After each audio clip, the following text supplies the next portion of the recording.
destaques desta edição do Acontece no Rio. Decreto municipal cria o sítio cultural da Rua da Carioca. A audiência pública discute combate à homofobia. O Museu da Ciência e da Terra estreia nova série sobre os museus da cidade aqui no Acontece no Rio. Voltamos em instantes. Olá. Olá! A Rua da Carioca é um dos mais tradicionais pontos de comércio de rua da cidade. Mas a possibilidade de despejo de lojistas para dar vez a novos estabelecimentos comerciais ameaçava descaracterizar a rua. Agora, um decreto do prefeito preserva o local, criando o sítio cultural da Rua da Carioca. José Palácios é dono de uma loja de material esportivo estabelecida na Rua da Carioca desde 1970. Ele teve seu imóvel tombado pela prefeitura, mas ainda não se sente seguro. Em parte, ela te dá um pouco mais de segurança, né? E vamos ver até onde chega o governo, que diz que vai dar uma atenção especial, né? José está negociando o aluguel da loja diretamente com um banco de investimentos. A gente está sendo consultado por empresas filiadas à Opportune, né? De responsabilidade da Opportune, consultando sobre a maneira de ser feito um novo contrato dentro das condições que eles acham que é atualizando o preço do mercado. Já a Rosana Santos, proprietária do Centenário Bar Luiz, aprovou a criação do sítio. Essa providência que a prefeitura tomou em decretar sítio cultural aqui, as atividades que são desenvolvidas há anos aqui na Rua da Carioca, conferiu para nós, comerciantes, uma segurança maior. Para o presidente da Sociedade dos Amigos da Rua da Carioca e adjacências, a criação do sítio cultural é válida, mas contempla poucos imóveis. E agora dificulta mais a situação do banco, né? O banco agora não vai poder tirar os lojistas e colocar outra atividade. Ele é obrigado a manter a atividade comercial. Enfim, a identidade das lojas vão continuar, como o Bar Luiz, a Guitarra de Prata, né, o Vesúvio, a Mários Esporte, a padaria. Eles vão ter que continuar com a mesma atividade comercial. Isso beneficia bastante, mas nós queremos que inclua os outros imóveis também que não foram tombados. Para Roberto, a luta continua. Nós vamos continuar lutando para que se estenda o tombamento desde o número 3 até o 53. Nós queremos todo o lado ímpar para que todos eles sejam tombados portas adentro, que mantenha a tradição, mantenha toda a identidade das lojas, o trabalho que eles mantêm já há vários anos. Tem lojas tradicionais aqui, com muitos anos aqui, e que merecem manter o seu comércio tradicional. Além dos 9 estabelecimentos que foram tombados recentemente pela prefeitura, existem outras lojas aqui na Rua da Carioca que estão com dificuldade de renovar o contrato de permanência. É o caso de Maria del Carmen Vasques, que possui uma loja de bagagens há mais de 10 anos. Nosso contrato já estava terminando, então nós tínhamos um prazo para entrar em contato com eles e renovar. E eu procurei várias vezes e numa conversa que nós tivemos, eles disseram que não, que o interesse deles era ficar com a loja para colocar aqui uma livraria franciscana. Então, que eles queriam uma loja. Aí eu não tive outra saída a não ser entrar com ação renovatória. E a repórter Gabi de Saboia foi à Rua da Carioca para ouvir o presidente do Instituto Rio Patrimônio da Humanidade. Recentemente, a prefeitura criou o sítio cultural da Rua da Carioca. E para falar sobre esse assunto, está aqui comigo hoje no tradicional Bar Luiz, na Rua da Carioca, o presidente do Instituto do Rio Patrimônio da Humanidade, Washington Fajardo. Fajardo, seja bem-vindo. Qual é a atual situação da Rua da Carioca? A situação da Rua da Carioca hoje é uma situação bem interessante do ponto de vista do patrimônio cultural e é uma situação que reforça muito a importância da Rua da Carioca como um patrimônio cultural especialíssimo da cidade do Rio de Janeiro. Então, a partir do recente decreto feito pelo prefeito Eduardo Paes, nós tombamos, do ponto de vista do patrimônio material, do patrimônio arquitetônico, tombamos integralmente a Rua da Carioca. A Rua da Carioca, no âmbito municipal, ela era somente preservada pelo corredor cultural. Então, ela hoje é também tombada pelo município, toda a Rua da Carioca, lado par e lado ímpar. Além disso, toda ela também ganha agora uma outra camada de leitura, que é do ponto de vista do patrimônio imaterial. Então, a Rua da Carioca é também agora um sítio cultural. Ou seja, esse modo de viver, o modo de usar, o modo de utilizar, comprar, circular, esses modos que pertencem a uma identidade cultural da Rua da Carioca estão também protegidos a partir desse reconhecimento. Esse é um reconhecimento, então, que tem por finalidade registrar esses modos de vida que acontecem na Rua da Carioca. Como é que fica a situação dos outros imóveis da Rua da Carioca? Alguns, inclusive, estão sendo ameaçados de despejo.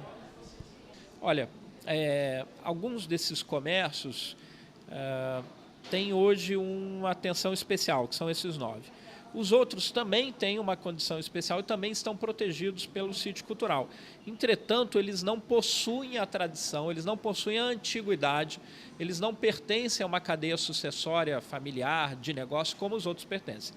Então, eles estão mais sujeitos às mudanças que possam vir a acontecer. Então, isso foi um trabalho técnico. Desses 19, 9 foram identificados com grande tradição. Esses 9, a Prefeitura vai fazer todo o esforço para protegê-los. Outra reclamação dos lojistas aqui da região é que o Opportunity, como dono do espaço, pode colocar o aluguel no valor que quiser. E o aluguel estaria subindo muito e estaria, inclusive, expulsando alguns lojistas tradicionais. Como a Prefeitura pode interferir nessa questão, já que o Opportunity é dono do lote? Olha, essa é uma situação bastante complicada de receber uma intervenção da Prefeitura. Os mercados são regulados por uma lógica de mercado. Eu acho que o fato de haver hoje um novo proprietário traz uma perspectiva boa.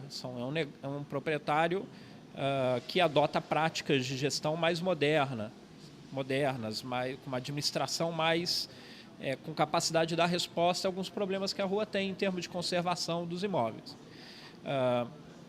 Eu acho que é importante que, principalmente agora a partir da identificação desses 9 negócios tradicionais, que eles vejam aí também uma oportunidade de conquistar novos clientes, conquistar mais público, vender mais a partir desse reconhecimento.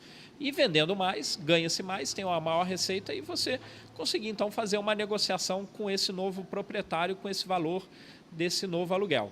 A negociação de aluguel é uma negociação que se dá num ambiente privado, não tem uma intervenção da Prefeitura. Mas no momento que os novos usos futuros estão restringidos, consequentemente o valor desse aluguel também passa a ter uma redução nas suas possibilidades. Ou seja, esses 9 negócios eles não poderão virar outras coisas diferentes do que eles são hoje. Então você tem uma restrição nessas possibilidades. Havendo uma restrição de possibilidades, você tem uma restrição de mercado, uma restrição também do ponto de vista de valor desse negócio. Então, em hipótese alguma, um restaurante, um bar tradicional vai poder virar uma rede de fast food, por exemplo. Então, consequentemente, o seu valor do ponto de vista do mercado é menor e é um modo também de fazer com que essa negociação de aluguel tenha, por outro lado, um apoio da Prefeitura nessa negociação. Mas é uma negociação que acontece no ambiente privado e regulada pelas regras do mercado. Eu acho que é importante para esse novo proprietário entender a Rua da Carioca na sua totalidade. Entender a Rua da Carioca pela importância que ela tem como valor cultural e simbólico para a cidade.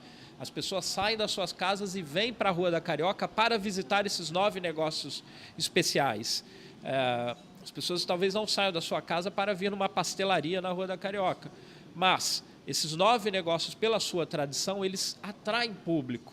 Então, eu acho que esse novo proprietário precisa perceber isso, até porque isso é uma lógica muito comum em shopping, por exemplo, que é um ambiente totalmente dominado pelas regras do mercado. Você tem algumas atividades que são âncoras desse ambiente de shopping center, por exemplo. Se a gente entender que a Rua da Carioca, de uma certa maneira, ela respeita também essa lógica, então essas 9 atividades são atividades âncoras da rua. Se você mata uma dessas atividades âncoras, você está matando o interesse da Rua da Carioca e, consequentemente, você está também reduzindo a possibilidade de valorização da Rua da Carioca. Então, eu acho que é necessário usar o bom senso e é necessário ter uma acessibilidade também urbana a partir do momento que a Rua da Carioca não tem esse nome à toa. Obrigado, Fajardo, pela sua entrevista. E é com vocês aí no estúdio. No próximo bloco, a audiência pública discute homofobia e garantia dos direitos civis.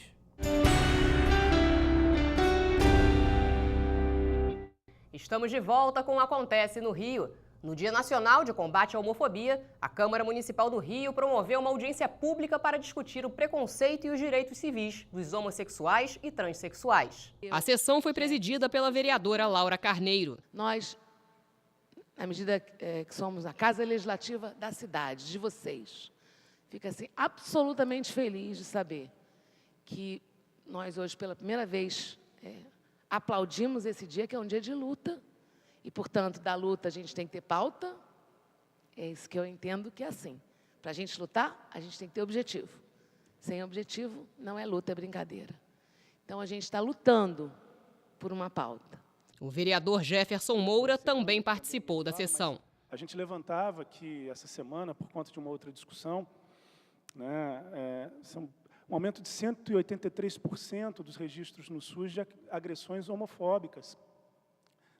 E agora é um passo importante do governo federal de passar a incorporá-las e a relatá-las assim. A gente já relatava os casos de agressão contra as mulheres, contra crianças, e agora vamos passar a relatar no Sistema Nacional de Saúde os casos de agressão homofóbicas. A secretária de Políticas Públicas para Mulheres defendeu direitos iguais para todos. O reconhecimento da cidadania, da diferença, e de que, apesar de diferentes, somos todos iguais, somos todos cidadãos e com os mesmos direitos e temos de ser tratados com hombridade, com coerência e, sobretudo, com humanidade. A representante dos travestis e transexuais lamentou a falta de apoio dos familiares. Quando na infância e adolescência, fase essa em que se inicia a mudança física, infelizmente a maioria não encontra apoio nos pais, por esses não saberem lidar com a delicadeza do caso, dessa diferença de orientação de gênero, porque a travesti ou a transexual não está presa só na sexualidade, ela vai além porque ela faz uma mudança física, e isso é exposto, apresentado para toda a sociedade, dentro de casa e fora dela. Por esse motivo, foi criado o movimento Mães pela Igualdade. O preconceito muitas vezes começa em casa.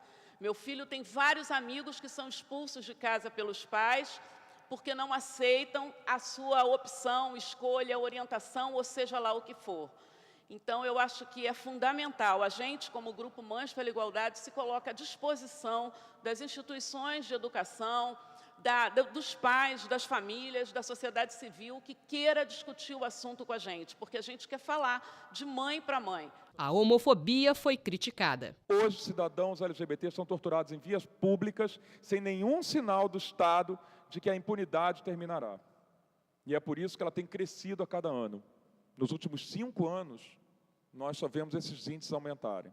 Existe uma lei municipal que ela precisa ser utilizada. Nós precisamos também fazer um mecanismo de cumprimento da lei. A lei, puramente por ela existir, ela não nos serve. Ela tem que fazer cumprir, fazer com que o usuário realmente utilize e que haja punição concreta para que isso sirva de um exemplo para que tipos de discriminações, como acontece na Lapa, como aconteceu com um rapaz que foi agredido, que nem era gay, então, mas foi agredido lá num bar da Lapa, isso não ocorra. Assista agora o resumo da semana na Câmara Municipal do Rio. O vereador Márcio Garcia realizou solenidade para entrega de moções de louvor e congratulações a representantes da Guarda Municipal e da Ordem dos Advogados do Brasil. O vice-presidente da Academia Brasileira de Engenharia de Segurança do Trabalho, Evaldo Valadão, recebeu o conjunto de medalhas Pedro Ernesto. A iniciativa foi do vereador Leonel Brizola Neto. O Museu da Ciência e da Terra proporciona uma viagem no tempo através de fósseis e de pesquisas geológicas. O museu estreia nova série sobre os mais importantes acervos da cidade. De onde viemos? Com certeza, a maioria de nós já fez essa pergunta. Os avanços da cosmologia e da física permitiram elaborar uma explicação científica para a origem do universo.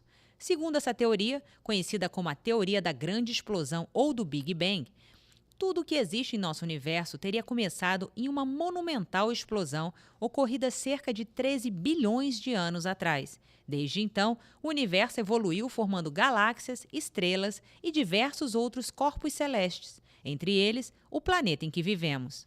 Os dinossauros viveram na Terra de 225 a 65 milhões de anos atrás. Várias teorias tentam explicar a extinção deles, mas a mais aceita é de que um asteroide se chocou com a Terra. Os primeiros fósseis de dinossauros encontrados no Brasil foram em 1897. Apesar da importância da descoberta, o material ficou esquecido por décadas. A partir da década de 40, o paleontólogo brasileiro Llewellyn Ivor Price realizou estudos em Minas e em São Paulo. Seus trabalhos contribuíram para o desenvolvimento da paleontologia brasileira. Foi ele que coletou o primeiro dinossauro encontrado em território brasileiro. Price é considerado o pai da paleontologia de vertebrados no Brasil. A exposição em cartaz conta a vida do paleontólogo e o legado científico e cultural deixado. E aqui trabalharam os mais importantes paleontólogos brasileiros, inclusive o Llewellyn Price, que estamos aqui numa representação da sala dele, com o gabinete dele, enfim, a mesa de trabalho, os instrumentos de trabalho dele no campo, a qualidade dos desenhos que eram feitos por eles mesmos e a publicação dos seus trabalhos. A exposição no Tempo dos Dinossauros apresenta um acervo de vertebrados fósseis que viveram no Brasil. As coleções apresentadas no Museu de Ciências da Terra resultam dos trabalhos realizados por várias gerações de geocientistas. No acervo, podemos destacar a exposição permanente de minerais, rochas e meteoritos. A exposição apresenta um vasto panorama da produção nacional de minerais e pedras preciosas. O visitante pode conhecer a matéria-prima que constitui o petróleo e conhecer a história da substância que gera gasolina e outros produtos. Diógenes Campos, diretor do museu, foi aluno de Price e destaca a importância das exposições para conhecer um pouco da história do Brasil. Esse museu é importante primeiro pela localização dele. Ele está perto do Pão de Açúcar, no corredor cultural da URCA, quer dizer, cercado de universidades e de instituições de pesquisa. E fica num prédio muito bonito também, prédio feito para a exposição de 1908 e que reúne um acervo de minerais, rochas, fósseis e meteoritos. E o Acontece no Rio fica por aqui. Se você quiser ver de novo este programa, é só acessar câmara.rj.gov.br. Até a próxima!